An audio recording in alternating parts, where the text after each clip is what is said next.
Singapore, a small, wealthy city-state with an open and trade-driven economy.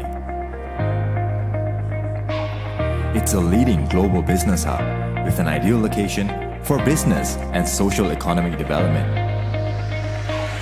The country has a stable government, strong rule of law, and effective regulatory system.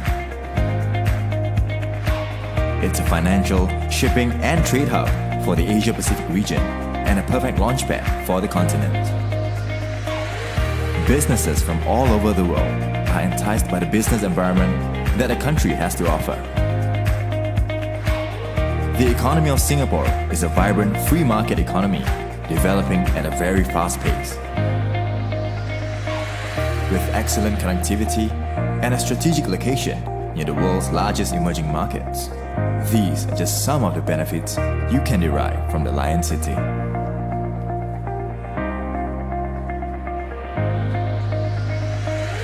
The government is also an imperative and active player in developing businesses in the region. With substantial productive assets, they are always open to investing in people and companies who have an immense potential for success. With countries such as Australia, United States, China, and Japan being the key players in the business foray of the country, the possibilities for more collaborations by other major countries in the future are endless. This is why the Singapura initiative welcomes the new Colombo Plan scholars to come aboard this platform of endless opportunities and to take a step forward in immersing in the culture, prospects, and networks that Singapore has to offer. It is not just about discovering the country, but it is a great way to discover yourself amidst the challenges of this concrete jungle.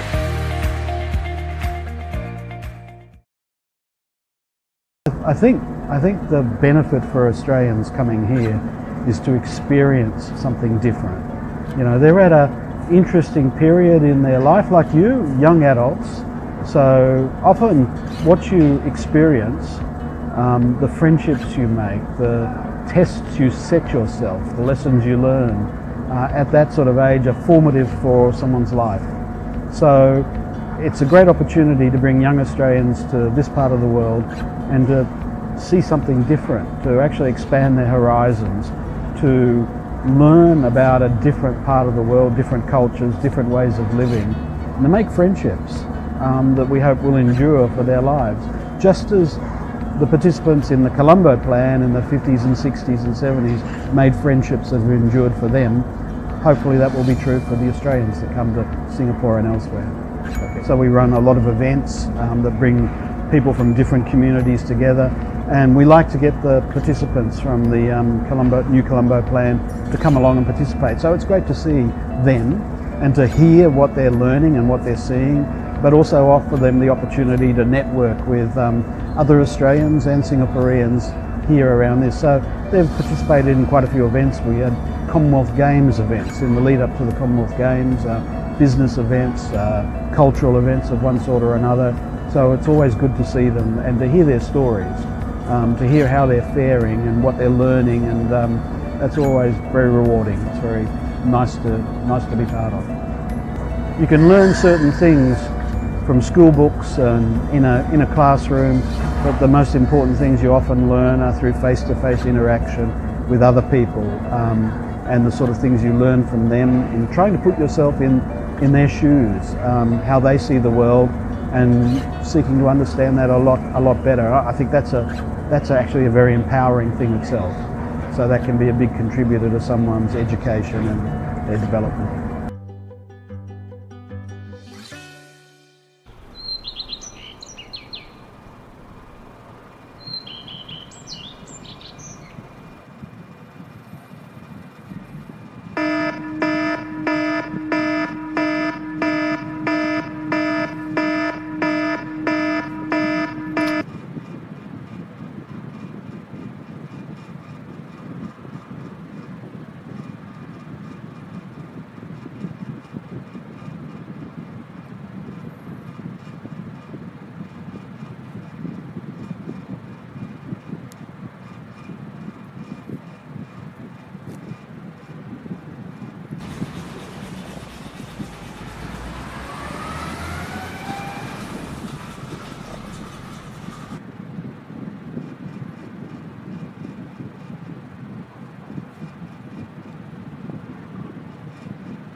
I'm Alexander Beard from Brisbane, Australia, but I studied at Edith Cowan University in Perth, Western Australia. And I'm here now in Singapore on a new Colombo Plan scholarship. So until the end of last year, I was undertaking a course at the Intercultural Theatre Institute as a study abroad student. And there I finished my degree from Perth. And now I'm interning with Choc Productions. At work at the moment, I'm working towards production managing and stage managing Choc's next show. My role sort of consists of being the in-between, like the middleman, I suppose, between the venue and the artists. And when it comes to being in the space, I'll be calling the cues and doing the reports, all the manager side, I suppose. I mean, I kind of got into dancing because of my time at ITI. We trained in traditional forms. While I was here, I did Wayang Wong, which is a Japanese form. The thing is, the sort of separation between dance and theatre has only been very recent, and it's quite a Western difference. But for longer, there's not been a separation between the forms, and so going into dance sort of was just a part of a natural progression for me, having done this experience, because it informs a theatre practice. I think the biggest learning that I've taken away so far is actually learning about my own culture. Being here and exposed to so many different people and cultures, it really starts to shine a light on who you are, and you sort of have to face things that aren't pretty and deal with them. Yeah. The advice that I'd give to NCP scholars is to move outside of the NCP circle, move outside of the expat circle, and really be around locals, be around people from Singapore and their friends.